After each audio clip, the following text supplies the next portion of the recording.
আসতেছে, কি অবস্থা? আরে আজকে কেন নেটে কি সমস্যা? তোদেরও কি আজকে প্রবলেম হচ্ছে? তোদেরও কি নেটে ঢুকতে প্রবলেম প্রবলেম ফেস করছোস নাকি ঠিকই আছে? আমি তো জানি না যে আসলে আজকে প্রবলেম হচ্ছে কিনা, আদৌ আদৌ কি প্রবলেম হচ্ছে নাকি আসলে তোরাই প্রবলেম বানাইছোস, আমি তো বুঝতেছি না এখন। অনেক বাবু দেখে আসে নাই এখনো।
ওকে, তাহলে চলেন আমরা তাহলে এখন আলোচনা করা শুরু করি। ঠিক আছে ভাইয়া, কারো কারো কাছে পাসওয়ার্ড চাচ্ছে ঢোকার জন্য ওয়েবসাইট থেকে ঢোকার পরও।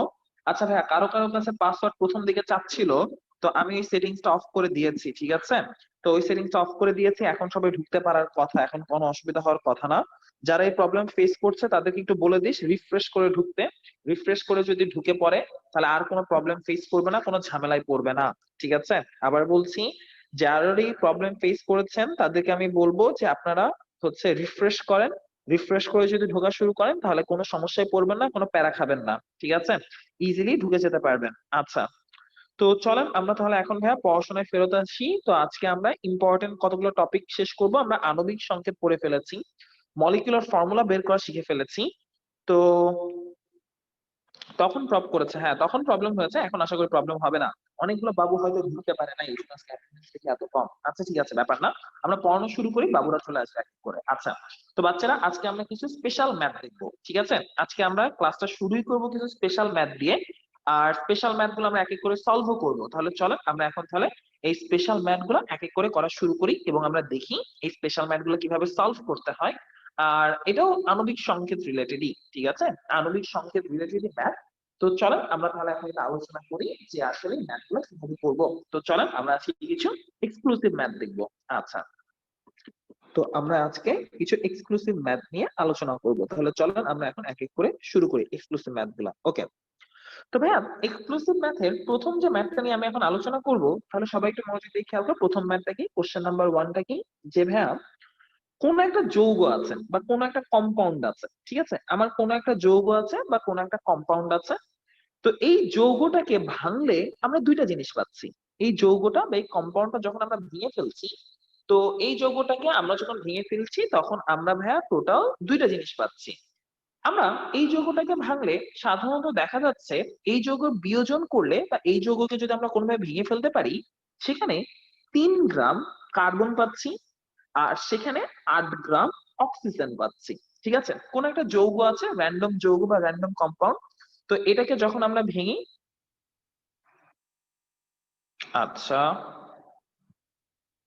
একজন বলিস ভাইয়া দেখি না কিছু, কেন দেখেন না ভাইয়া? না দেখার তো কোনো রিজন নাই, হয়ে গেল।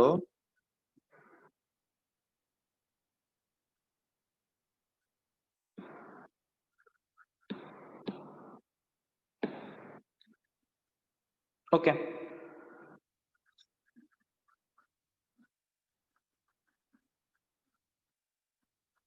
আচ্ছা, তো আশা করি সবাই এখন দেখতে পাচ্ছেন, অসুবিধা নাই। ঠিক আছে, আচ্ছা, তাহলে খেয়াল করেন ভাইয়া, আমরা এখন যে টপিকটা নিয়ে আলোচনা করছি সবাই একটু মনোযোগ দিয়ে খেয়াল কর। ঠিক আছে, আচ্ছা,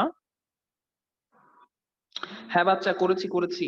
এই যে আরেকটা বাবু ফোন দিয়েছে, সে মনে হয় ঢুকতে পারছে না। হ্যালো, সালাম আলাইকুম। আচ্ছা ভাইয়া, পাসপোর্ট চাইলে সমস্যা নেই, তুমি ওখান থেকে বের হয়ে রিফ্রেশ করে আরেকবার ঢুকে যাবা, সমস্যা হবে না, ঠিক আছে? তুমি হয়তো অনেক মানে বারবার যাচ্ছে। আচ্ছা, ওখান থেকে না, তুমি হচ্ছে ওয়েবসাইটে ঢুকে ওয়েবসাইটের পেজটাই আগে রিফ্রেশ করো, ঠিক আছে? ওয়েবসাইটের পেজটাই রিফ্রেশ করো, তারপর ঢুকো, তাহলে হবে। ওকে।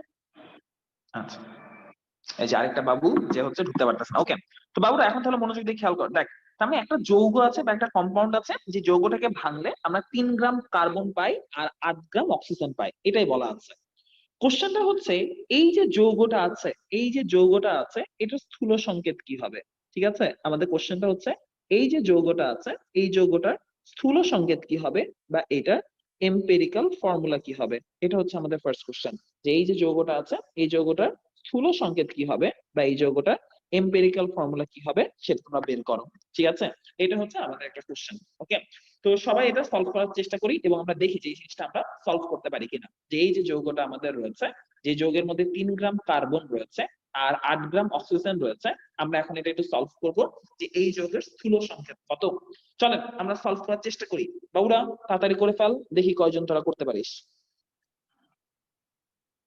এক্সক্লুসিভ ম্যাথ গুলো আগে তোদেরকে দিয়ে করতে দিব, না পারলে তারপর আমি করে দিব, আমি করে দিব সবারটাই, কিন্তু আগে নিজের একটু চেষ্টা কর।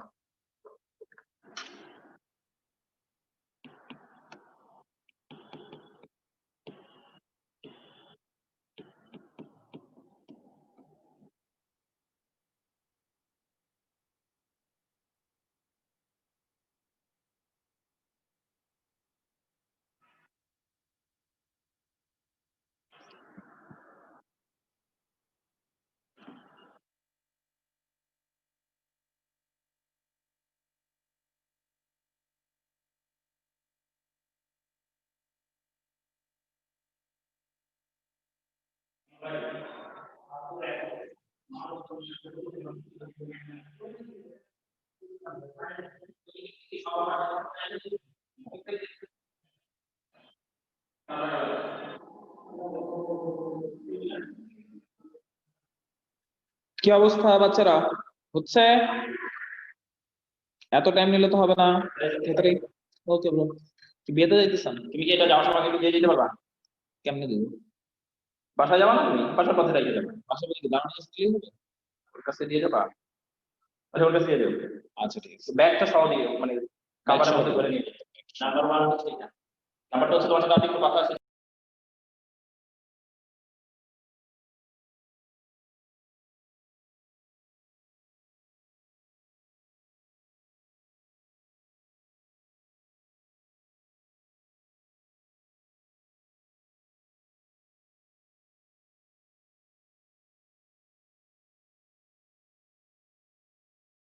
আচ্ছা ঠিক আছে। ওকে। বাবুরা কি অবস্থা? ইশরাক একটা করেছিস, বাকিরা কই? এই তাড়াতাড়ি তাড়াতাড়ি, এত টাইম নিলে কেমনে হবে?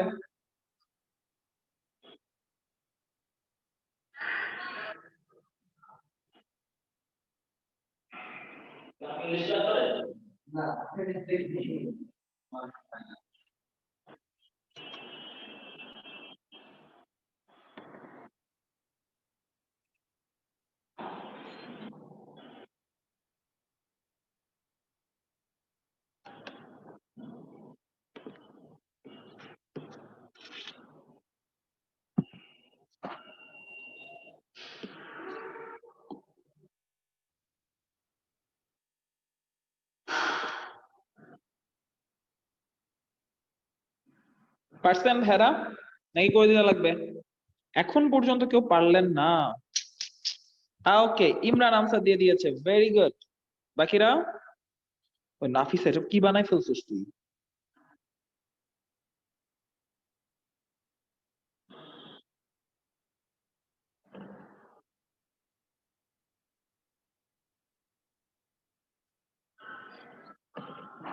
আচ্ছা, ইশরাক হয় নাই। ওকে, আমি এটা সলভ করে দিচ্ছি, সবাই একটু মনোযোগ দিয়ে খেয়াল করো, আমরা কিছু এক্সক্লুসিভ ম্যাথ দেখবো। এক্সক্লুসিভ ম্যাথের ফার্স্ট হচ্ছে এটা। তো চলেন আমরা এখন এটা সলভ শুরু করি, ঠিক আছে? তো দেখা যাক এটা সলভটা আমরা এখন কিভাবে করবো। বাচ্চারা অনেক ট্রাই করলে বুঝলাম, তো যারা যারা পারছিস কংগ্রাচুলেশনস, আর যারা পারিস নাই বুঝিস খবর আছে তোদের। আচ্ছা, মাত্র 2 জন কারেক্ট আনসার দিতে পেরেছে। তো চলেন আমরা এখন তাহলে দেখি যে এই কোশ্চেনটা সলিউশনটা আমরা কিভাবে করব। ওকে, আচ্ছা, সলিউশনটা খুবই সিম্পল ভাইয়া। দেখেন ভাইয়া, আমাদের এখানে নরমালি আমরা কি কাজ করতাম, আমাদেরকে পার্সেন্টেজ অফ কম্পোজিশন বা শতকরা সংযুতি দেয়া থাকলে সেখান থেকে আমরা স্থূল সংকেত বের করতে পারতাম, বা আমরা এম্পিরিক্যাল ফর্মুলা বের করতে পারি। এটা আমাদের জন্য কঠিন কিছু না, ঠিক আছে? তো আমরা পার্সেন্টেজ অফ কম্পোজিশন বা পার্সেন্টেজ মানে কত শতকরা আছে সেখান থেকে খুব ইজিলি স্থূল সংকেত বের করতে পারি। কিন্তু এখানে কিন্তু আমাদের শতকরা পরিমাণ দেয়া নাই, আমাদের পার্সেন্টেজ অফ কম্পোজিশন দেয়া নাই, ডিরেক্টলি অ্যামাউন্টটা দেয়া আছে যে কত গ্রাম আছে, ডিরেক্টলি অ্যামাউন্টটা বলে দেয়া আছে যে এটা এত গ্রাম আছে, এটা এত গ্রাম আছে, ডিরেক্ট অ্যামাউন্ট দেয়া আছে। তো ডিরেক্ট অ্যামাউন্ট দেয়া থাকলে সেখান থেকে আমরা কিভাবে বের করব, এটার টেকনিকটা কি? ভাইয়া, তুমি এই ডিরেক্ট অ্যামাউন্ট থেকে যে কাজটা করতে পারো, শতকরা পরিমাণ কিন্তু বের করে ফেলতে পারো। এই ডিরেক্ট অ্যামাউন্ট থেকে তুমি কি কাজ করতে পারো, আগে তুমি শতকরা পরিমাণ বের করে ফেলতে পারো।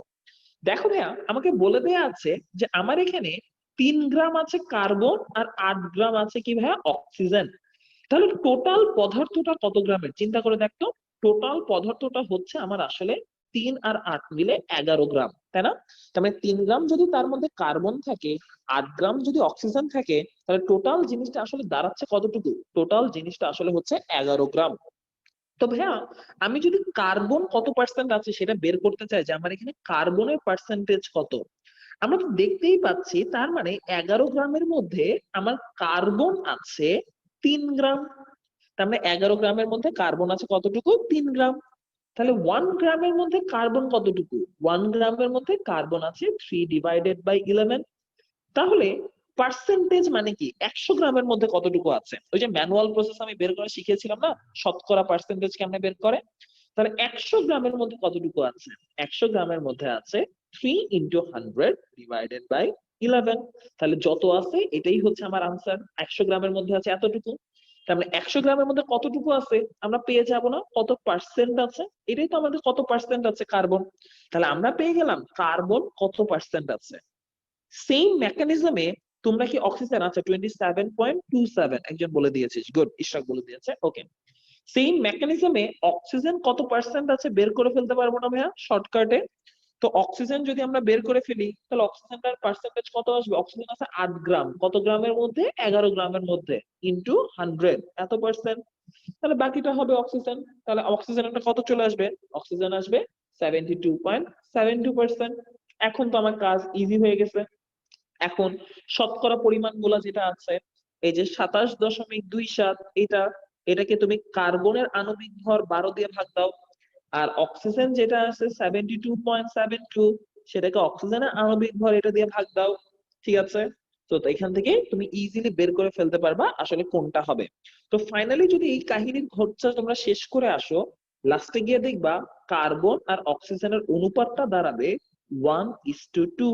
তার মানে আমার যৌগটা আসলে হয়ে যাবে কি, যৌগটা হয়ে যাবে CO2, কার্বন ডাই অক্সাইড, ঠিক আছে? তাহলে এটা হচ্ছে আমাদের খুব সিম্পল একটা ম্যাথ ছিল, সিম্পল এর মধ্যে গর্জিয়াস একটা ম্যাথ, কিন্তু এই ম্যাথটা কিন্তু আমাদের জন্য ইম্পর্টেন্ট। যে কোনো একটা যৌগে যদি 3 গ্রাম কার্বন থাকে আর যদি 8 গ্রাম অক্সিজেন থাকে, তাহলে তার স্থূল সংকেত কত বা তার এম্পিরিক্যাল ফর্মুলা কত, আমরা খুব ইজি ওয়েতে বের করে ফেলতে পারলাম যে তার স্থূল সংকেত বা আণবিক সংকেত কত। আমাদের ফাইনাল আনসার চলে আসলো ভাইয়া, কার্বন ডাই অক্সাইড, ঠিক আছে? তো খুবই ইজি ছিল, ডিফিকাল্ট কিছুই ছিল না, আশা করি সবাই বুঝতে পেরেছেন, ভেরি গুড। আচ্ছা, তো এখন আরেকটা ক্রিটিক্যাল ম্যাথ আমি দিব। তো চল আমরা এখন এই ক্রিটিক্যাল ম্যাথটা দেখি, যে ক্রিটিক্যাল ম্যাথটা এখন আমি দিয়ে দিব সেটা তোরা সবাই করতে পারিস কিনা। আচ্ছা, এক্সক্লুসিভ ম্যাথ নাম্বার 2, ঠিক আছে? এক্সক্লুসিভ ম্যাথ নাম্বার এখন আমাদের হচ্ছে 2, ওকে। তো এক্সক্লুসিভ ম্যাথ নাম্বার 2টা কিরকম, সবাই একটু মনোযোগ দিয়ে খেয়াল করো। কোশ্চেনটা হচ্ছে এরকম যে একটি জৈব যৌগে, ঠিক আছে, কোশ্চেন আমি একটু লিখে দিচ্ছি, যে একটি জৈব যৌগে কার্বন, হাইড্রোজেন, অক্সিজেন আছে, ঠিক আছে? একটা জৈব যৌগে আমার কার্বন, হাইড্রোজেন আর অক্সিজেন আছে। ওই যৌগের ওই যৌগের 2 গ্রামকে দহন করলে, ওই যৌগের 2 গ্রামকে দহন করলে 4.88 গ্রাম কার্বন ডাই অক্সাইড ও 2.01 গ্রাম H2O উৎপন্ন হয়। ঠিক আছে, তাহলে একটা যৌগের মধ্যে কার্বন হাইড্রোজেন অক্সিজেন আছে, ওই যৌগের 2 গ্রামকে দহন করলে এত গ্রাম কার্বন ডাই অক্সাইড, এত গ্রাম পানি উৎপন্ন হয়। যৌগটির স্থূল সংকেত কত? যৌগটির স্থূল সংকেত কত বের করো। ঠিক আছে, ইংলিশ ভার্সন লিখে ফেলেন। ইংলিশ ভার্সনটা যদি আমরা লিখি, ইংলিশ ভার্সনটা হচ্ছে এরকম যে an organic compound has carbon, hydrogen and oxygen. If 2 gram of the compound is burned, then it yields 4.88 gram carbon dioxide and 2.01 gram H2O. Determine the empirical formula. তাড়াতাড়ি শুরু কর, দেখি কে কে পারিস। খুব তাড়াতাড়ি। এটা হচ্ছে exclusive math number 2।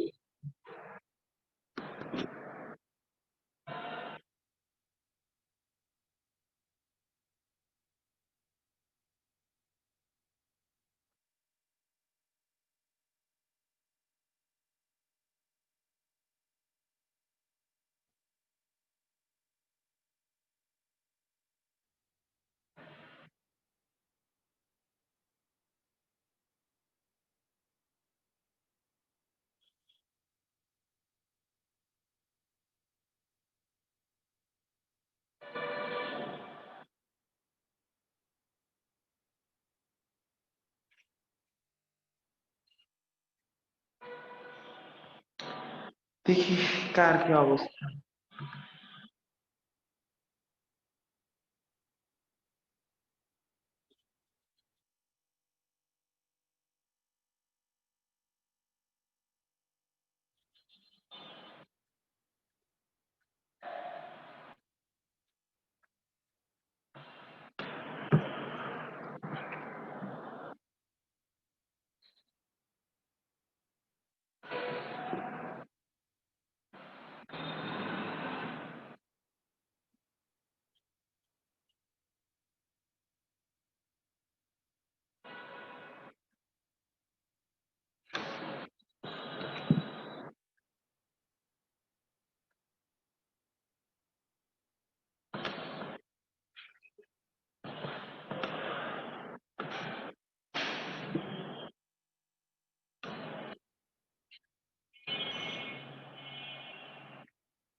Nafiza try করছিস, গুড।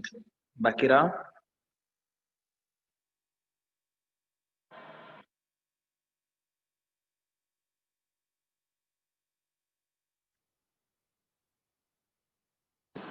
এমনিতে বান্দর পালাইছে কেন? আচ্ছা, কে কে আসে নাই দেখি। মাইশা আসে নাই, নীতি আসে নাই, নীতি,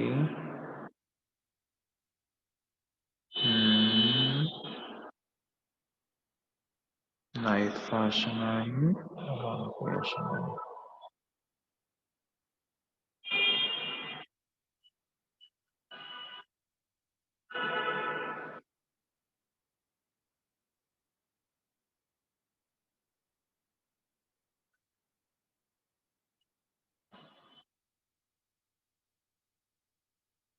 ওকে, কি অবস্থা?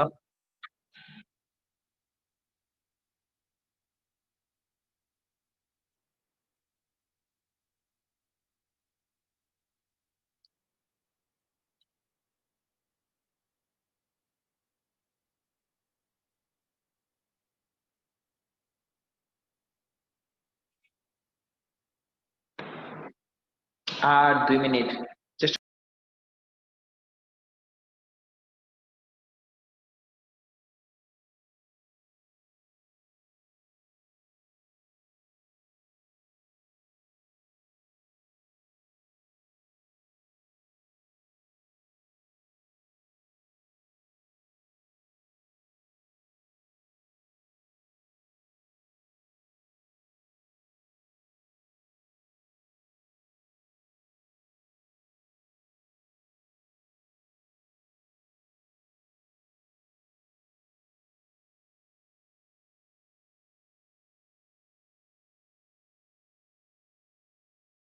আচ্ছা ভাইয়া, তো অনেকেই চেষ্টা করছিস, তামান্না হয় নাই ভাইয়া, ভুল হয়ে গেল।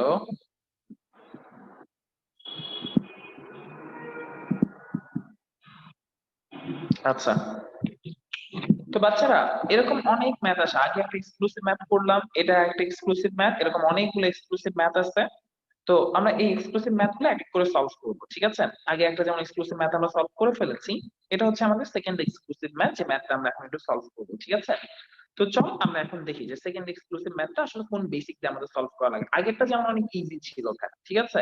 যে কোন একটা যৌগে 3 গ্রাম আছে আর 8 গ্রাম আছে, এম্পিরিক্যাল ফর্মুলা বের করো। তো এটা হচ্ছে আমাদের সেকেন্ড এক্সক্লুসিভ ম্যাথ, খুবই সিম্পল একটা ম্যাথ, এটা আরো অনেক ভাবে করা যায়, ঠিক আছে? এটা করা আরো অনেক ওয়ে আছে। তো চলেন আমরা এখন সামনের দিকে যাই। না, ওয়াসি হয় নাই, একটু ভুল চলে গিয়েছে। ওকে, আচ্ছা।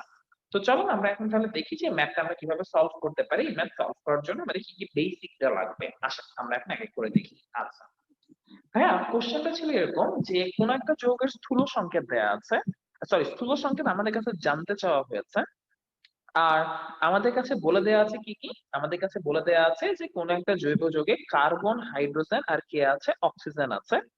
তো ওই যৌগের 2 গ্রামকে দহন করলে আমরা 4.88 গ্রাম কার্বন ডাই অক্সাইড পাই, আর আমরা 2.01 গ্রাম হাইড্রোজেন পাই। হ্যাঁ, আমাদের এখানে একটা বেসিক কনসেপ্ট আগে ক্লিয়ার করতে হবে। আমাদের জৈব যে যৌগটা আছে তার মধ্যে কার্বন আছে, তার মধ্যে হাইড্রোজেন আছে, তার মধ্যে অক্সিজেন আছে। তাকে দহন মানে কি? এই যে কার্বন, ধর কার্বন এটা আছে, হাইড্রোজেন বিটা আছে, অক্সিজেন সিটা আছে, সাপোজ ধরে নে, ঠিক আছে? এর সাথে যখন আমরা অক্সিজেনের বিক্রিয়া, দহন বা কম্বাসন মানে কি, অক্সিজেনের সাথে বিক্রিয়া করা করে আমরা পাচ্ছি কার্বন ডাই অক্সাইড আর আমরা পাচ্ছি পানি, ঠিক আছে? সামথিং কিছু একটা পাচ্ছি, এক্স মোল ওয়াই মোল কিছু একটা পাচ্ছি, সাপোজ। আচ্ছা বাচ্চারা, এখানে আমাদের খুবই মনোযোগ দিয়ে যে বিষয়টা আন্ডারস্ট্যান্ড করতে হবে সেটা হচ্ছে জৈব যৌগের মধ্যে যতগুলা কার্বন আছে সে সবগুলা কার্বন আমি পেয়ে যাচ্ছি কার মধ্যে বলতো? কার্বন ডাই অক্সাইডের মধ্যে। মানে জৈব যৌগ বা অর্গানিক কম্পাউন্ডের মধ্যে যতটুকু কার্বন আছে বিক্রিয়ার পর সেই সম্পূর্ণটুকু কার্বন আসলে কার মধ্যে চলে আসছে? কার্বন ডাই অক্সাইডের কার্বনের মধ্যে।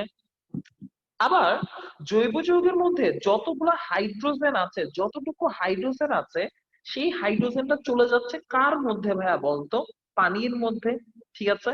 তার মানে ভাইয়া আমি একটা জিনিস শিওর, যে কার্বন ডাই অক্সাইডের যতটুকু কার্বন আছে জৈব যৌগ আমার ততটুকু পরিমাণে কার্বন আছে। এই কার্বন ডাই অক্সাইডের মধ্যে যতটুকু কার্বন সে সম্পূর্ণটাই কি জৈব যৌগ থেকে বা অর্গানিক কম্পাউন্ড থেকে আসা কার্বন। আর পানির মধ্যে যতটুকু হাইড্রোজেন সে সম্পূর্ণ হাইড্রোজেনটুকুই কাঠ থেকে আসা, জৈব যৌগের ভিতর থেকে আসা। কিন্তু অক্সিজেনের জন্য কিন্তু আমরা এই কথা বলতে পারছি না, কজ অক্সিজেন জৈব যৌগের মধ্যেও আছে, অক্সিজেন প্রকৃতি বা বাতাসের মধ্যেও আছে যার সাথে আমি বিক্রিয়া করিয়েছি, অক্সিজেন আমার এখানেও আছে এখানেও আছে, কার অক্সিজেন যে কই আছে সেটা আমাদের পক্ষে বলা পসিবল না।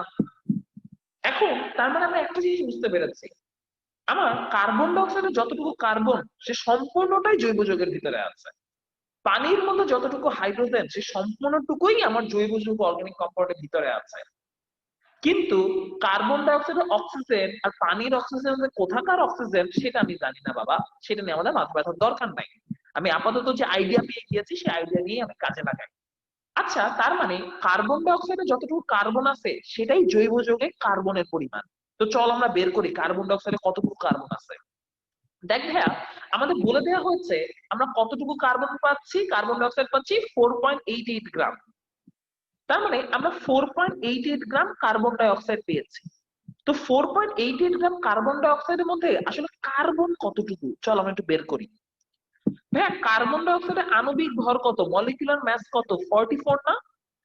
তার মানে 44 গ্রাম কার্বন ডাই অক্সাইডের মধ্যে কার্বন থাকে কতটুকু? কার্বন থাকে 12 গ্রাম, তাই না ভাইয়া? টোটাল কার্বন ডাই অক্সাইড যদি 44 গ্রাম নিই, তার মধ্যে কার্বন থাকে কত গ্রাম? 12 গ্রাম, তাই না? এটা তো আমরা বুঝতেই পারছি। তাহলে 1 গ্রাম কার্বন ডাই অক্সাইড নিলে তার মধ্যে কার্বন থাকবে কতটুকু? আর আমাদের কার্বন ডাই অক্সাইড এখানে আছে কতটুকু? 4.88 গ্রাম। তাহলে 4.88 গ্রাম যদি আমরা কার্বন ডাই অক্সাইড নিই, সেখানে আমরা কার্বন পাবো কতটুকু?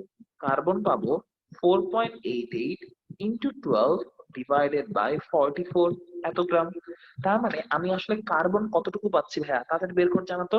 আরে তাড়াতাড়ি ক, কার্বন কতটুকু পাচ্ছি ক্যালকুলেট করে বল। ওই তাড়াতাড়ি ক, কার্বন কতটুকু?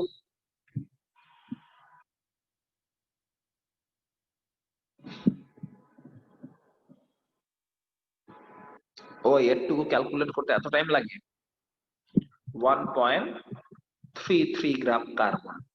তার মানে এই 4.88 গ্রাম কার্বন ডাই অক্সাইড আমার কার্বন আছে কতটুকু? 1.33 গ্রাম।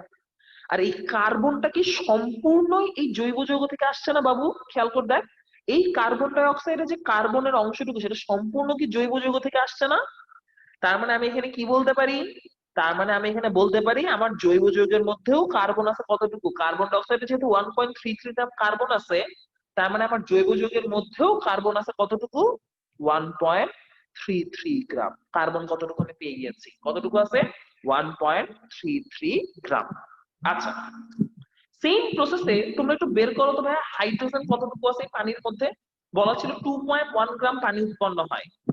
তাহলে পানির কথাটা আমরা কি বলতে পারি?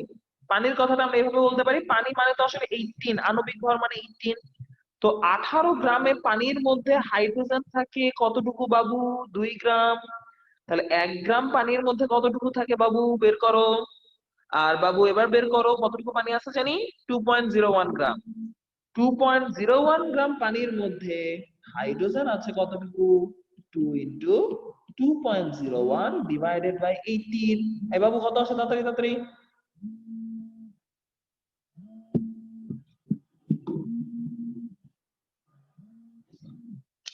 0.2233 গ্রাম। তার মানে বাচ্চারা মনোযোগ দিয়ে খেয়াল করে দেখো, আমরা কি পেয়ে গেলাম? আমরা পেয়ে গেলাম তার মানে পানির মধ্যে হাইড্রোজেন আছে 0.2233 গ্রাম। আর পানির হাইড্রোজেন আসলে আসছে কোথা থেকে? জৈব যৌগ থেকে। তার মানে আমার জৈব যৌগের মধ্যেও হাইড্রোজেন আসলে আছে কতটুকু?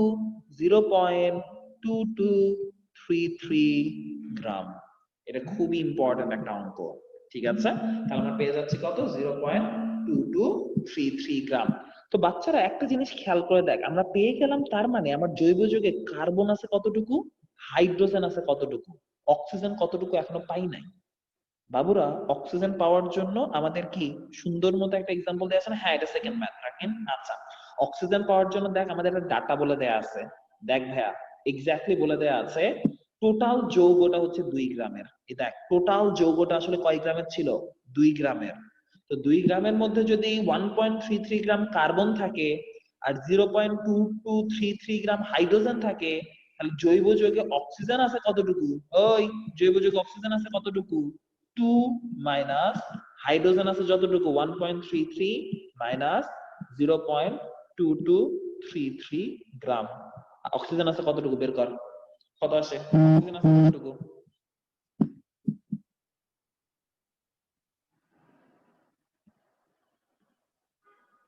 জৈব যৌগে অক্সিজেন আছে কতটুকু?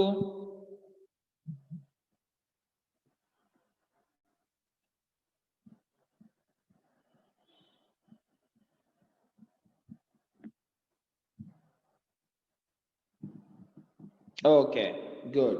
0.4467 গ্রাম। বাচ্চারা ম্যাথটা কি এখন আগের মতো হয়ে গেল না? দেখ আগের মতো হয়ে গেল না? আগের বার বলেছিলাম কার্বন আর অক্সিজেন আছে এত গ্রাম এত গ্রাম, তারপর তোকে স্থূল সংকেত বের করতে দিছিলাম। আর এখন ম্যাথটা একটু বেড়ে হয়ে গেল, একটা যৌগে হাইড্রোজেন আছে এত গ্রাম, কার্বন আছে এত গ্রাম, আর অক্সিজেন আছে এত গ্রাম। তাহলে তো স্থূল সংকেত কত বের করো? পারবি না এবার? এবার কিন্তু খুব ইজি হয়ে গেছে না ভাইয়া? এবার খুব ইজি ওয়েতে তোরা বের করে ফেলতে পারবি না যে আমাদের আনসারটা আসলে কত আসবে বা কি হবে? খুবই সিম্পল একটা ম্যাথ হয়ে গিয়েছে। ওকে, তাহলে আনসারটা বের করে ফেল এবং দেখ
ওকে, তাহলে সবাই বের করতে পেরেছিস আশা করি। খুবই ইজি জিনিস, কোনো ডিফিকাল্ট জিনিস না। ওকে, আচ্ছা, তো চলেন তাহলে আমরা এখন সামনে যাই।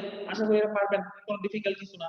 এই যে এটা পেয়ে গিয়েছেন, এরপর থেকে আপনাদের যা দরকার এরপর থেকে আপনারা সলভ করে ফেলতে পারবেন, কোনো ডিফিকাল্ট কিছু না, খুবই ইজি একটা জিনিস ছিল। ওকে, তো চল ভাইয়া, আমি এখন তাহলে যে কোশ্চেনটা বলছি সবাই এই কোশ্চেনটা লেখা শুরু কর, ঠিক আছে? তো বাচ্চারা, আমরা এখন নতুন টপিক নিয়ে আলোচনা করব। সবাই হেডলাইন দেবে ভাইয়া, রাসায়নিক পরিবর্তন। সবাই হেডলাইন দেবে ভাইয়া। আমরা এখন যেটা নিয়ে আলোচনা করব, আমাদের পরিবর্তনটা হচ্ছে রাসায়নিক পরিবর্তন। আমরা একটা নতুন টপিক নিয়ে আলোচনা শুরু করব, রাসায়নিক পরিবর্তন, বা যেটাকে আমরা বলে থাকি ভাইয়া কেমিক্যাল চেঞ্জ। আমরা এখন রাসায়নিক পরিবর্তন এবং রাসায়নিক বিক্রিয়া নিয়ে আলোচনা করব। রাসায়নিক পরিবর্তন, কেমিক্যাল চেঞ্জ এবং কেমিক্যাল রিঅ্যাকশন, এই টপিকগুলো নিয়ে আমরা এখন আলোচনা করা শুরু করব। তাহলে চলো আমরা এখন সামনের দিকে এগিয়ে যাই এবং আমরা দেখি যে আসলে কি কি বাকি আছে বা কি কি পড়ার মতো আছে। তো আমি একটা সংজ্ঞা দিয়ে শুরু করবো। সবাই ভাইয়া হেডলাইন দিয়ে ফেলেন। আমরা এখন যে জিনিসটা করবো সেটা হচ্ছে রাসায়নিক পরিবর্তন কাকে বলে, বা হোয়াট ইজ কেমিক্যাল চেঞ্জ। তাহলে সবাই আমরা রাসায়নিক পরিবর্তনের সংজ্ঞা লিখে ফেলি, বা let us write the definition of chemical change. Okay, তো সবাই ডেফিনিশনটা লেখেন। যে পরিবর্তনের ফলে, যে পরিবর্তনের ফলে, সবাই ডেফিনিশনটা লেখেন। যে পরিবর্তনের ফলে, যে পরিবর্তনের ফলে কোন পদার্থ তার নিজস্ব ধর্ম ও বৈশিষ্ট্য হারিয়ে, যে পরিবর্তনের ফলে কোন পদার্থ তার, যে পরিবর্তনের ফলে কোন পদার্থ তার নিজস্ব ধর্ম ও বৈশিষ্ট্য হারিয়ে, নিজস্ব ধর্ম ও বৈশিষ্ট্য হারিয়ে সম্পূর্ণ নতুন ধর্ম বিশিষ্ট, সম্পূর্ণ নতুন ধর্ম বিশিষ্ট পদার্থে রূপান্তরিত হয়। যে পরিবর্তনের ফলে কোন পদার্থ তার নিজস্ব ধর্ম ও বৈশিষ্ট্য হারিয়ে সম্পূর্ণ নতুন ধর্ম বিশিষ্ট পদার্থে পরিণত হয়, সম্পূর্ণ নতুন ধর্ম বিশিষ্ট পদার্থে পরিণত হয়, তাকে রাসায়নিক পরিবর্তন বলে।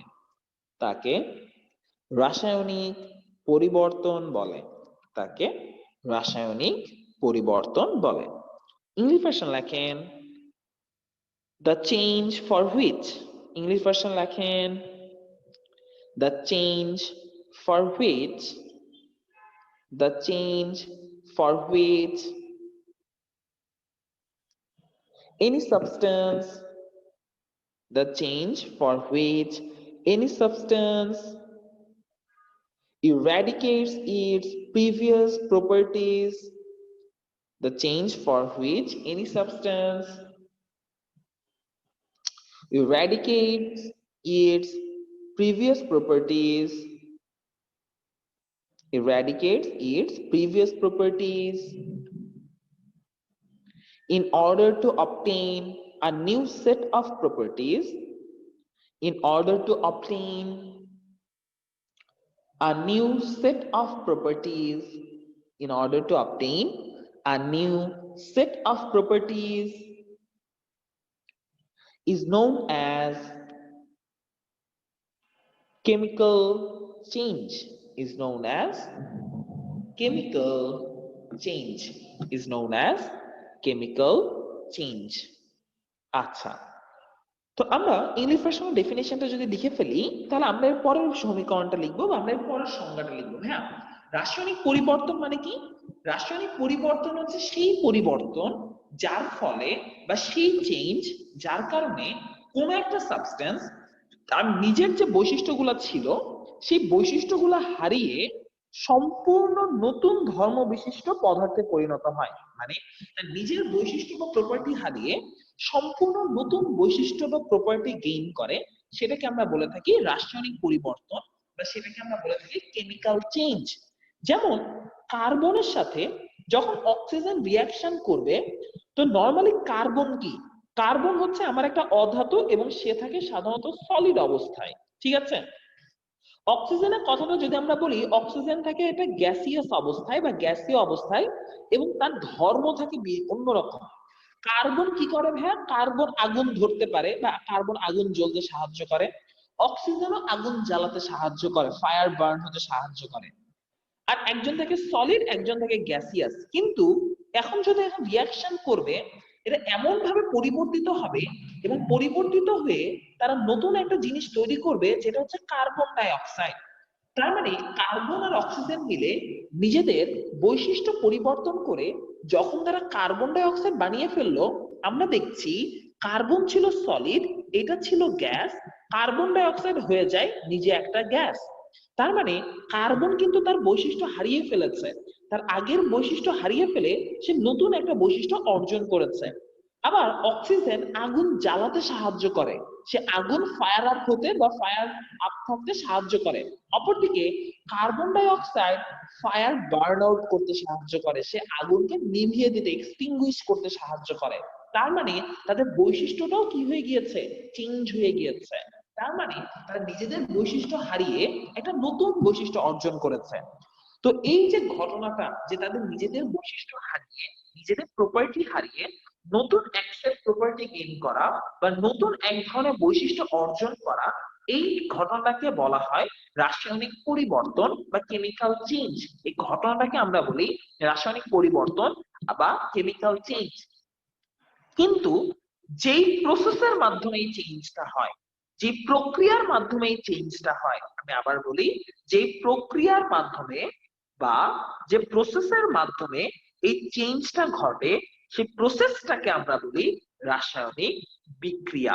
ঠিক আছে, তাহলে মনে রাখবেন ভাইয়া, যে চেঞ্জটা ঘটে সেই চেঞ্জটাকে আমরা বলি রাসায়নিক পরিবর্তন বা আমরা বলে থাকি কেমিক্যাল চেঞ্জ। আর যে প্রক্রিয়ায় ঘটে, যে প্রসেসে ঘটে, সেই প্রসেসটাকে আমরা বলে থাকি রাসায়নিক বিক্রিয়া বা যেটাকে আমরা বলে থাকি ভাইয়া কেমিক্যাল রিঅ্যাকশন। ঠিক আছে, তাহলে এই জিনিসটা আমাদের মাথায় রাখতে হবে। তার মানে যা ঘটে সেটা হচ্ছে রাসায়নিক পরিবর্তন, যে প্রক্রিয়ায় ঘটে, যে প্রসেসে ঘটে, সেটা হচ্ছে রাসায়নিক বিক্রিয়া। তাহলে আমাদের যদি ভাই রাসায়নিক বিক্রিয়ার সংজ্ঞা জানতে চাই, কেমিক্যাল চেঞ্জের বা কেমিক্যাল রিঅ্যাকশনের ডেফিনেশন জানতে চাই, আমরা তো ইজিলি লিখতে পারবো, আমরা ইজিলি বলতেও পারবো কি হচ্ছে না হচ্ছে। ঠিক আছে বাচ্চারা, তাহলে এই হচ্ছে আমাদের কাহিনীটা, সেই জিনিসটা আমরা একটু খেয়াল রাখবো। ওকে বাবুরা, তাহলে এই হচ্ছে আমাদের রাসায়নিক বিক্রিয়া কাকে বলে আর আমাদের রাসায়নিক পরিবর্তন কাকে বলে। দুইটা ডেফিনেশন কিন্তু ইম্পর্টেন্ট, দুইটা ডেফিনেশন কিন্তু সামান্য একটু আলাদা। তার মানে যা ঘটে সেটা পরিবর্তন বা চেঞ্জ, যে প্রক্রিয়ায় ঘটে সেটা হচ্ছে বিক্রিয়া বা রিঅ্যাকশন। হ্যাঁ ইশরাক বল। ভাইয়া রাসায়নিক বিক্রিয়া কি ওটা শুধু যে কোনটা বলছেন? আমার একটু নেট প্রবলেম ছিল। আরেকবার আরেকবার বুঝি নাই। মানে রাসায়নিক বিক্রিয়া কাকে বলে ওই সময় আমার নেট। আচ্ছা, মেইন কথাটা হচ্ছে আগের সংজ্ঞাটাই আমরা বলেছি কি, যে যে পরিবর্তনের ফলে কোনো পদার্থ তার নিজের বৈশিষ্ট্য হারিয়ে নতুন বৈশিষ্ট্য অর্জন করে, যে পরিবর্তনের ফলে আগের বার বলেছি। আর রাসায়নিক বিক্রিয়ার জন্য লাইনটা হয়ে যাবে যে প্রক্রিয়ার মাধ্যমে, যে প্রসেসের মাধ্যমে, যে প্রক্রিয়ার মাধ্যমে কোন একটি পদার্থ তার নিজের বৈশিষ্ট্য হারিয়ে নতুন বৈশিষ্ট্য অর্জন করে, নতুন ধর্ম বিশিষ্ট পদার্থে পরিণত হয়, যে প্রক্রিয়ার মাধ্যমে, সেটা রাসায়নিক বিক্রিয়া। Same definition, same to same. Just আগের বার ছিল যে প্রসেসের মানে আগের বার ছিল যে চেঞ্জের কারণে, আর এখন আমরা বলবো যে প্রক্রিয়ার মাধ্যমে, সেটাই হচ্ছে রাসায়নিক বিক্রিয়া। আচ্ছা, তো দুইটা ডেফিনিশন আমাদের কাছে ক্লিয়ার হলো, দুইটার দুই রকম ডেফিনিশন। আরেকটা জিনিস আমাদের কাছে ডেফিনেশন জানতে চাওয়া হয়, পরবর্তী টপিকে আসে। পরবর্তী কনসেপ্টটা হচ্ছে রাসায়নিক সমীকরণ কাকে বলে। পরবর্তী একটা ইম্পর্টেন্ট কনসেপ্ট, যে ভাইয়া রাসায়নিক সমীকরণ জিনিসটা কি, যে হোয়াট ইজ কেমিক্যাল ইকুয়েশন। ঠিক আছে, এবারে টপিকটা হচ্ছে একটু ইম্পর্টেন্ট, যে রাসায়নিক সমীকরণ জিনিসটা কি বা হোয়াট ইজ কেমিক্যাল ইকুয়েশন। আমরা এখন কেমিক্যাল ইকুয়েশন কাকে বলে সেই জিনিসটা শিখবো, যে রাসায়নিক সমীকরণ কি বা রাসায়নিক বিক্রিয়া কি। সবাই লাগবে না। একটি রাসায়নিক বিক্রিয়ায় 3 নাম্বার লাইনে আসেন, লেখেন একটি, হ্যাঁ ঠিক আছে স্টার্ট, ওকে। একটি রাসায়নিক বিক্রিয়ায়, নাফিজা তো আনসার কিন্তু হয় নাই আগের ম্যাথের, আবেগের বসে তাড়াহুড়ো করে ভুল করছিস।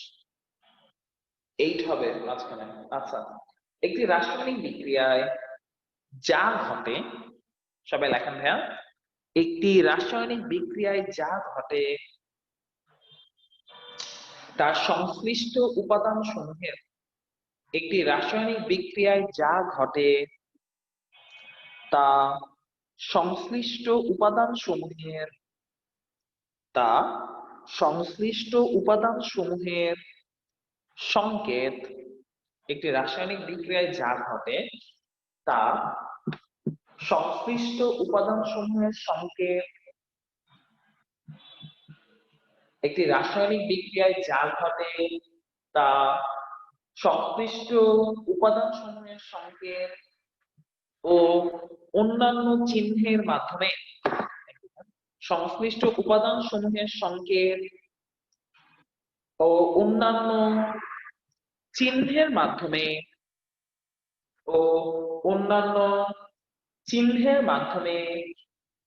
সংক্ষিপ্ত আকারে অন্যান্য চিহ্নের মাধ্যমে সংক্ষিপ্ত আকারে প্রকাশ করার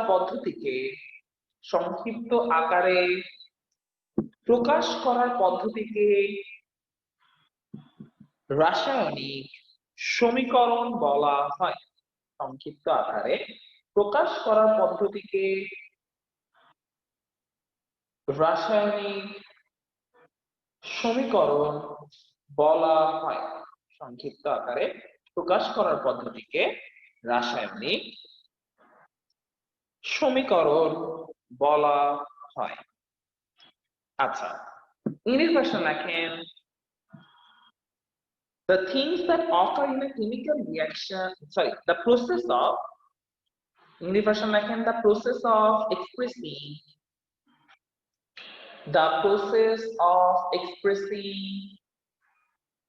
সবাই লেখেন the process of expressing। আচ্ছা নুসরাত বলতেছি ভাইয়া এটা শেষ করি। the process of expressing everything that occurs in a chemical reaction, the process of expressing everything that occurs in a chemical reaction, the process of expressing everything that occurs in a chemical reaction with the help of symbols and necessary signs, with the help of symbols and necessary signs, with the help of symbols and necessary signs in a short form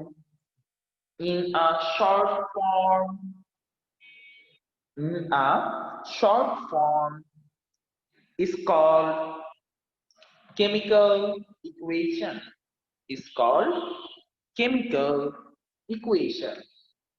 English version like ভাইয়া একটি রাসায়নিক বিক্রিয়া, Bangla version ভাইয়া খেয়াল করা একবার যে একটি রাসায়নিক বিক্রিয়ায় যা ঘটে তা সংশ্লিষ্ট উপাদান সমূহের সংকেত ও অন্যান্য প্রয়োজনীয়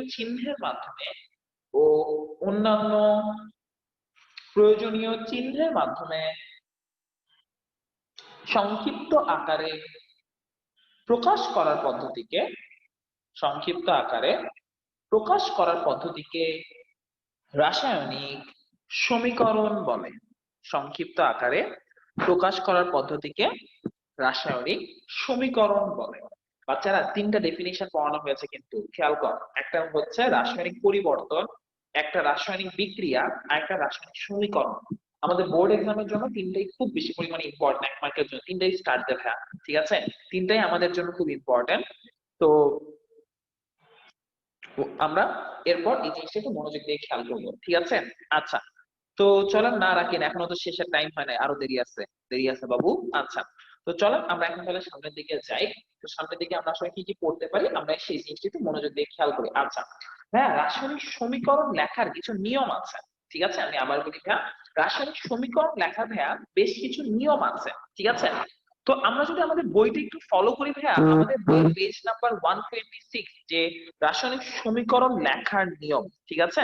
আমাদের বইটা যদি আমরা একটু ফলো করি, আমাদের বইতে আমরা দেখবো রাসায়নিক সমীকরণ লেখার নিয়ম বা the process of writing chemical equation, এটা আমরা এইটাও পড়ছি, আমরা এখনো আবার পড়তেছি, ঠিক আছে, লেখার নিয়ম। তো এটা আমাদের পেজ নাম্বার 126 এ বিশাল সুন্দর করে লেখা আছে, আমরা এটা একটু পড়ে নিব সবাই, ঠিক আছে। তো এটা খুবই সিম্পল একটা জিনিস, তো এই জিনিসটা একটু মাথায় রাখবি যে আমাদের রাসায়নিক সমীকরণ লেখার নিয়ম সবাই এটা ভালো মতো পড়বি, এটা তোদের একটা হোমওয়ার্কের মতো থাকবে, এটা ভালো মতো পড়বি। কারণ এখান থেকে পয়েন্ট গুলা আমাদের সিকিউতে 4 মার্ক অনেক সময় লিখতে বলে, যেটা রাসায়নিক সমীকরণ লেখার নিয়ম গুলো লেখা, ঠিক আছে। 5 থেকে 6টা নিয়ম আছে, নিয়মগুলো কিন্তু আমাদের লিখতে বলে।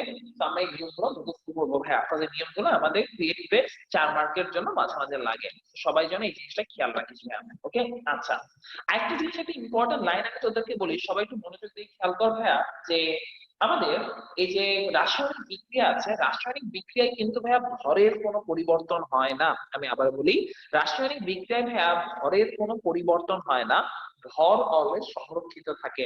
মানে বিক্রিয়ক বা রিঅ্যাক্টর যারা আছে তাদের মোট ভর, আর উৎপাদ যারা আছে মানে যারা তৈরি হয় তাদেরকে তো আমরা উৎপাদ বলি, বা তাদেরকে তো আমরা প্রোডাক্ট বলি। প্রোডাক্টের টোটাল ভর বা ব্যাস দুইটা কিন্তু ইকুয়াল থাকে, তাই না ভাইয়া? ধর ভাইয়া এ আর বি রিয়াকশন করে বানাচ্ছে সি আর ডি, ঠিক আছে। তো এখানে এ আর বি কে আমরা কি বলবো, এরা বিক্রিয়া করছে, তাই এদেরকে সাধারণত আমরা বলে থাকি বিক্রিয়ক, ঠিক আছে, এদেরকে আমরা বলে থাকি বিক্রিয়ক, বা এদেরকে বলা হয়ে থাকে ভাইয়া রিয়াক্টেন্ট। আর যারা তৈরি হচ্ছে তাদেরকে আমরা বলে থাকি সাধারণত উৎপাদ বা প্রোডাক্ট, সেটা আমরা সবাই জানি, ঠিক আছে, 9-10 সরি 8-এ পড়ে এসেছি। ওকে, তো বিষয়টা হচ্ছে ভাইয়া, বিক্রিয়ক আর উৎপাদের কনসেপ্টটা একটা মনোযোগ দিয়ে খেয়াল রাখবে, যে রাসায়নিক বিক্রিয়া কি, রাসায়নিক বিক্রিয়া হচ্ছে বিক্রিয়কের যে পরিমাণ ভর বা ম্যাস থাকবে, উৎপাদেরও সেই একই পরিমাণ ভর বা ম্যাস থাকবে, ভরের কোনো ক্ষয় হবে না, ভর গায়েব হয়ে যাবে না। রিয়াকশনের আগে যদি দুইজন মিলে আবার 100 গ্রাম হয়, রিয়াকশনের পরেও দুইজন মিলে 100 গ্রাম হবে, কোনো ভরের চেঞ্জ হবে না। রাসায়নিক বিক্রিয়ায় ভাইয়া কখনো ভরের পরিবর্তন ঘটে না, ভরের চেঞ্জ হয় না। কিন্তু মনে রাখবি ভাইয়া, নিউক্লিয়ার বিক্রিয়ায় ভরের পরিবর্তন দেখা যায়, ঠিক আছে। নিউক্লিয়ার বিক্রিয়ায়ও কখনো কখনো ভর শক্তিতে রূপান্তর হয়ে যায়, ভরের পরিবর্তন দেখা যায়, ঠিক আছে। নিউক্লিয়ার বিক্রিয়া যারা আছে, নিউক্লিয়ার রিঅ্যাকশন, তাদের কেসে ভরের পরিবর্তন কখনো কখনো দেখা যায়, ঠিক আছে। কিন্তু কোনো রাসায়নিক বিক্রিয়ায় কখনো ভরের পরিবর্তন হয় না, ম্যাসের কোনো ডেফিসিট হয় না, ম্যাস অলওয়েজ কনস্ট্যান্ট থাকে, ভর অলওয়েজ আমাদের ধ্রুব থাকে বা কনস্ট্যান্ট থাকে, এটার জন্য আমরা খেয়াল রাখি। তাহলে বুঝতে পেরেছেন?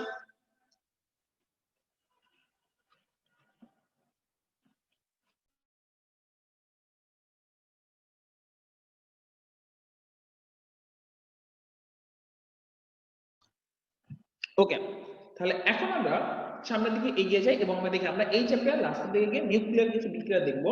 আর আমি নিউক্লিয়ার বিক্রিয়া চ্যাপ্টার 4 তোদেরকে একবার পড়াইছিলাম, অসুবিধা নেই, আমি সামনে গিয়ে আবার দেখাবো। ওকে, এই চ্যাপ্টারে আমরা নিউক্লিয়ার বিক্রিয়াও শিখবো। আচ্ছা, আরেকটা এক্সক্লুসিভ জিনিস তোদেরকে শেখাবো, সবাই একটু মনোযোগ দিয়ে খেয়াল রাখ, এটা আমাদের জন্য ইম্পর্টেন্ট। আমরা সবাই জানি মৌলসমূহের পাশে তাদের ভৌত অবস্থা দেখাতে হয়, আমরা অনেক সময় জানি যে ভৌত অবস্থা দেখানো খুব ভালো। যেমন পানি বরফ হয়ে আছে, তো সেটা বোঝানোর জন্য সলিড বা কঠিন অবস্থা বোঝানোর জন্য ব্র্যাকেটে এস লেখা হয়। এস দিয়ে আমরা কি বুঝি, সে সলিড বা কঠিন অবস্থায় আছে। তারপর আমরা জি দিয়ে কি বুঝি, সে গ্যাসিয়াস অবস্থায় আছে। তারপর এল দিয়ে আমরা কি বুঝি, সে তরল অবস্থায় আছে, বা সে আমাদের লিকুইড স্টেজে আছে, ঠিক আছে। হ্যাঁ, একটু দাঁড়া, আমার একটা ফোন এসছে, একটা মিনিট দাঁড়া।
ওকে বাচ্চারা, এরপর আরেকটা যে জিনিসটা আছে যে যদি AQ লেখা থাকে কারো পাশে, হ্যাঁ ঠিক আছে, তো চলেন আজকের কোশ্চেনটা আনসার কি হবে, লবণ বালিও আছে, লবণ বালির কোশ্চেন তোদের জাতীয় কোশ্চেন লবণ বালি, ঠিক আছে, লবণ বালি কথাটা বলে দিব ক্লাসের পরে একটু পরে, একটু খেয়াল করবে। AQ হচ্ছে জলীয় দ্রবণ বা যেটাকে আমরা বলে থাকি ভাই অ্যাকুয়াস সলিউশন, ঠিক আছে, যেটাকে আমরা বলে থাকি ভাই অ্যাকুয়াস সলিউশন, ঠিক আছে, অ্যাকুয়াস সলিউশন। আচ্ছা, তো বাচ্চারা এটা ছাড়াও আরেকটা সাইন কখনো কখনো ইউজ করা হয় যেটা ভি, ভি দিয়ে সাধারণত ভাইয়া ভেপার কে বোঝানো হয়ে থাকে, ঠিক আছে, ভি দিয়ে সাধারণত ভেপার বা জলীয় বাষ্পকে বোঝানো হয়ে থাকে, ঠিক আছে, ভি দিয়ে সাধারণত জলীয় বাষ্প বা ভেপার কে বোঝানো হয়ে থাকে। তো ভেপার আর ভাইয়া এই জি, এই দুইটা পার্থক্যটা কি ভাইয়া? ভাইয়া ভি সাইনটা সাধারণত পানির জন্য শুধুমাত্র ইউজ করা হয়ে থাকে, মানে ভাইয়া এই যে ভি সাইনটা ব্যবহার করার মেইন কারণটা হচ্ছে ভি সাইনটা দিয়ে ডিরেক্টলি বোঝানো হয় পানি কখন জলীয় বাষ্প হয়, কখন সে ফুটন্ত অবস্থায় থাকে, যখন তার টেম্পারেচার থাকে এক্স্যাক্টলি 100°C, ঠিক আছে, পানি কখন ফুটতে শুরু করে, কখন জলীয় বাষ্প হয়, পানি জলীয় বাষ্প হয়ে যায় 100°C টেম্পারেচারে আসলে বা 100°C টেম্পারেচারে আসলে। পানির জন্য কখনো কখনো একটা জিনিস মনে রাখবি, পানির জন্য কখনো কখনো H2O এর নিচে এরকম ভি লেখা থাকে যেটা দিয়ে বোঝানো হয় পানি এখন ফুটতে শুরু করেছে, একদম সে ফুটন্ত অবস্থায় রয়েছে, সে ভ্যাপারাইজ স্টেটে রয়েছে, ঠিক আছে। তাই পানির জন্য কখনো কখনো তোরা যদি এরকম ভি সাইন দেখিস এটা ভুল না ভাইয়া, এটাও অ্যাকুরেট, পানির এই ভি জিনিসটা দিয়ে বোঝানো হয় পানি এখন এক্স্যাক্টলি 100°C টেম্পারেচারে রয়েছে, ঠিক আছে, তাই এটা কিন্তু ভুল না, অন্য কিছুর জন্য হলে ভুল, কিন্তু পানির জন্য ভি সাইনটাও কিন্তু অ্যাপ্লিকেবল, আমাদের বইতে এই ভি নিয়ে কোনো কথা বলা নাই, কিন্তু ভি সাইনটাও কিন্তু পানির জন্য হয়, ঠিক আছে। তো এই জিনিসটা আমরা একটু খেয়াল রাখবো ভাইয়া, ওকে। আচ্ছা, তো এই হচ্ছে কাহিনী। তো এই কয়টা কনসেপ্ট আমরা একটু মাথায় রাখবো, এই কয়টা কনসেপ্ট মাথায় রাখলে আমরা প্যারা খাবো না, সমস্যায় পড়বো না। তো এখন নতুন কনসেপ্ট পড়ানোর আগে আমি তোদেরকে ওই যে তোদের এই অ্যাসাইনমেন্টে অনেকে একটু কোশ্চেন করেছি সেটা একটু বলে দিই ভাইয়া, তোদের ওই যে লবণ বালির কোশ্চেনটা যেটা আসছে, খাদ্য লবণ থেকে বালি পৃথকীকরণ বা হচ্ছে ইডেবল সল্ট থেকে স্যান্ড পৃথকীকরণ আমরা কিভাবে করব। তো বাচ্চারা জিনিসটা খুবই সিম্পল, তোমরা জাস্ট সিম্পল লজিকে চিন্তা করো যে আমরা এখানে আসলে কি কি করব, আমাদের এখানে কি কি পরীক্ষা করা লাগবে। হ্যাঁ, জিনিসটা হচ্ছে আমার এখানে কি কি আছে, আমার এখানে ভাইয়া বালি আছে অনেক, আর বালির মধ্যে আমার কি আছে ভাইয়া, খাদ্য লবণ আছে, ঠিক আছে, আমার এখানে ধর অনেক বালি আছে এরকম, ঠিক আছে, অনেক বালি আছে, আর বালির মধ্যে আমাদের ধর এই যে নীল নীল গুলো হচ্ছে আমাদের খাদ্য লবণ আছে, নীল বোঝা যাচ্ছে না, লাল নীল, ধর এই লাল লাল জিনিসগুলো হচ্ছে আমাদের খাদ্য লবণ, ঠিক আছে। আচ্ছা, তো আমরা এটা পৃথক কিভাবে করতে পারি, এটা পৃথক করার অনেক ওয়ে আছে ভাইয়া। কেউ যদি তোমরা বলো ভাই ঊর্ধ্বপাতনের মাধ্যমে পৃথক করবো, ভাইয়া খাদ্য লবণ সাধারণত ঊর্ধ্বপাতন করা যায় না, ঠিক আছে, অলওয়েজ আমি আগেই বলছি খাদ্য লবণকে ভাইয়া তুমি ডিরেক্টলি ঊর্ধ্বপাতন করতে পারবা না, ঠিক আছে। তো চলো আমরা এখন থেকে, না ভাইয়া বড় কোনো কোশ্চেন লেখাই নাই, অসুবিধার কারণ নাই, ঠিক আছে, বড় কোনো কিছু লেখাই নাই, ঈশ্বর যে কোশ্চেনটা জিজ্ঞেস করছি, ওকে। আচ্ছা, তো বাচ্চারা যে কোশ্চেনটা আমি একটু বলছি সবাই একটু মনোযোগ দিয়ে খেয়াল করেন, তো যেটা বলতেছিলাম ভাইয়া যে খাদ্য লবণ যে বাবুটা আছে, খাদ্য লবণ যে বাবুটা আছে, এই খাদ্য লবণকে ভাইয়া কখনোই আপনি, বা এই যে এডেবল সল্ট যে বাবুটা রয়েছে, এই এডেবল সল্টকে ভাইয়া কখনোই আপনি সরাসরি আপনি যদি হিট আপ করেন তাহলে ভাইয়া ঊর্ধ্বপাতন করলে, বা আপনি যদি হিট আপ করেন ঊর্ধ্বপাতন বা হচ্ছে যেটাকে আমরা বলে থাকি ভাইয়া হচ্ছে সাবলিমেশন, তো এই সাবলিমেশনের মাধ্যমে আপনি এটাকে করতে পারবেন না, ঠিক আছে, ঊর্ধ্বপাতন বা সাবলিমেশন এদেরকে আলাদা করতে পারবেন না। এখানে আমার আছে বালি বা স্যান্ড, বালি বা এখানে স্যান্ড আছে, আর এখানে খাদ্য লবণ মানেই এখানে আছে সোডিয়াম ক্লোরাইড, ঠিক আছে। তো বালি আর সোডিয়াম ক্লোরাইডকে আপনি আলাদা করতে যাচ্ছেন, ঠিক আছে, তো বালি আর সোডিয়াম ক্লোরাইডকে আপনি কিভাবে আলাদা করবেন, কোশ্চেন যদি এইটাই থেকে থাকে, আমার যতটুকু খেয়াল আছে কোশ্চেনটা এইটাই ছিল, অন্য কিছু ছিল না, ওকে, যে বালি আর সোডিয়াম ক্লোরাইড আছে এটাকে আমি কিভাবে পৃথক করবো। পৃথক করার জন্য স্টেপ ওয়ানে আপনাকে যে কাজটা করতে হবে, আপনি এদের মধ্যে পানি মিশাই দিবেন ভাইয়া, যে যে জিনিসগুলো আছে ভাইয়া তাদের ভিতরে আপনি সুন্দর মতো পানি মিশিয়ে দিবেন, H2O মিশিয়ে দিবেন, দিয়ে আপনি একটা দ্রবণ বা একটা সলিউশন তৈরি করবেন। যে দ্রবণটা আপনি তৈরি করবেন, দ্রবণ যে পানিটা থাকবে ভাইয়া, পানির মধ্যে সোডিয়াম ক্লোরাইড মিশে যাবে, আর বালিগুলা পাত্রের তলায় পড়ে থাকবে, আমার যে বালিগুলা আছে সেই বালি বা স্যান্ড গুলা পাত্রের তলায় পড়ে থাকবে, আর সোডিয়াম ক্লোরাইড কি করবে ভাইয়া, সুন্দর মতো সোডিয়াম ক্লোরাইড দ্রবণের মধ্যে মিশ্রিত হয়ে যাবে, ঠিক আছে। এটা হচ্ছে স্টেপ ওয়ান, এই কাজ করবেন। স্টেপ টু তে আপনারা যে কাজটা করবেন ভাইয়া, এরপর যে এই পদ্ধতিকে বলা হয়ে থাকে আপনি পরিস্রাবণ করবেন, আমি আবার বলি ভাইয়া, আপনি যে কাজটা করবেন ভাইয়া এখানে আপনি ভাইয়া পরিস্রাবণ করবেন, ঠিক আছে, তাহলে আপনি এখানে যে কাজটা করবেন আপনি এখানে ভাইয়া পরিস্রাবণ করবেন, বা আপনি এটাকে ফিল্টারিং করবেন, ঠিক আছে, পরিস্রাবণ করবেন বা ইংলিশে যেটাকে বলা হয়ে থাকে ফিল্টারিং করবেন। কিভাবে ফিল্টারিং করবেন, তো ফিল্টারিং করার জন্য বিভিন্ন ওয়ে আছে। তো আপনি এখন যে কাজটা করবেন ভাইয়া, একটা ফানেল আকৃতির কাজ নেবেন এবং এর উপরে আপনি ফিল্টার পেপার রাখবেন। ফিল্টার পেপার বলে বাজারে একটা টাইপের পেপার পাওয়া যায়, যেটাকে বলা হয়ে থাকে ভাইয়া ফিল্টার পেপার, ঠিক আছে? তো আপনি এই ফানেলটার উপরে ফিল্টার পেপার রাখবেন। এরপর এই যে দ্রবণটা আছে, এই যে আমাদের দ্রবণটা ছিল, এই যে বাটির মধ্যে যে দ্রবণটা ছিল, দ্রবণটা এর মধ্যে সুন্দর করে ঢেলে দিবেন, ঠিক আছে? আপনার মধ্যে যে দ্রবণটা আছে, দ্রবণটা সুন্দর মতো, ফিল্টার পেপার আছে এখানে, ধরেন এর উপর ফিল্টার পেপার দেওয়া আছে, সুন্দর করে মরানো আছে ফিল্টার পেপার দিয়ে, এই ফিল্টার পেপারের উপর আপনি ঢেলে দিবেন। যদি আপনি ঢেলে দেন ভাইয়া, তাহলে আপনারা কি দেখতে পারবেন? আপনারা দেখতে পারবেন ফিল্টার পেপারের উপরে বালি জমা হয়ে আছে, ফিল্টার পেপারের উপরে বালি জমা হয়ে আছে, আর সকল সোডিয়াম ক্লোরাইড মিশ্রিত, ঠিক আছে? তাহলে আমরা কোন পদ্ধতি প্রয়োগ করছি এখানে? পরিস্রাবন পদ্ধতি প্রয়োগ করছি, ফিল্টারিং প্রসেস এখানে ইউজ করছি। খেয়াল রাখেন প্রসেসটার নাম কি? পরিস্রাবন বা ফিল্টারিং, ওকে? আর সোডিয়াম ক্লোরাইড আর হচ্ছে পানি আমার এখানে চলে আসলো, আমার এখানে কি চলে আসলো? সোডিয়াম ক্লোরাইড আর পানি চলে আসলো, ওকে? তাহলে বালি কিন্তু আলাদা হয়ে গেছে, আর আমি পেয়ে গেছি সোডিয়াম ক্লোরাইড। স্টেপ 3 তে আমরা যে কাজটা করব ভাইয়া, স্টেপ 3 তে এই যে সোডিয়াম ক্লোরাইডটা আছে আর পানির দ্রবণটা রয়েছে, আমরা এটাকে ভাইয়া গরম করব, ঠিক আছে? আমরা এখানে আগুনের মধ্যে দিয়ে এটাকে ফুটাবো। ফুটালে পানি বাষ্প হয়ে উড়ে চলে যাবে, পানিগুলো ভ্যাপোরাইজ হয়ে উড়ে চলে যাবে, আর আমার দানাদার সোডিয়াম ক্লোরাইড এখানে নিচে পড়ে থাকবে। দানাদার যে সোডিয়াম ক্লোরাইড, সেই সোডিয়াম ক্লোরাইড আমাদের এখানে ভাইয়া সুন্দর মতো পাত্রের নিচে পড়ে থাকবে। আমার জিনিসগুলো আলাদা হয়ে গিয়েছে, ঠিক আছে? তাহলে খুবই সিম্পল পদ্ধতিতে, এটাকে ছাঁকন পদ্ধতিতে বলা হয়, পরিস্রাবন বা ছাঁকন, আপনি যেটাই বলেন অসুবিধা নেই। এটাকে ছাঁকন পদ্ধতিও বলা হয়, বাংলা ভাষায় এটাকে ছাঁকন পদ্ধতিও বলতে পারবি, কোনো অসুবিধা নাই, ঠিক আছে? এটা আরেক নাম হচ্ছে ছাঁকন পদ্ধতি, ওকে? তো এটাকে ছাঁকনও বলা যায় বা ফিল্টারিং প্রসেসও বলা হয়ে থাকে, ছাঁকন পদ্ধতি, ওকে? এই পদ্ধতির মাধ্যমে সোডিয়াম ক্লোরাইড আর এই জিনিসটাকে আমরা আলাদা করব, ওকে? এটা কিন্তু আমাদের সাবলিমেশন না, এটা কিন্তু ঊর্ধ্বপাতন না। তোরা এই যে অনেক ঊর্ধ্বপাতন করছিস, ঊর্ধ্বপাতন কিন্তু এটা না, ওকে? এটা পরিস্রাবন বা ছাঁকন পদ্ধতি বিদ্যুৎ করতে হয়, বা আমাদের এই প্রসেসটা আলাদা করতে হয়, ওকে? তো এই হচ্ছে আমাদের প্রসেস, যে আমরা কিভাবে কি করব না করব।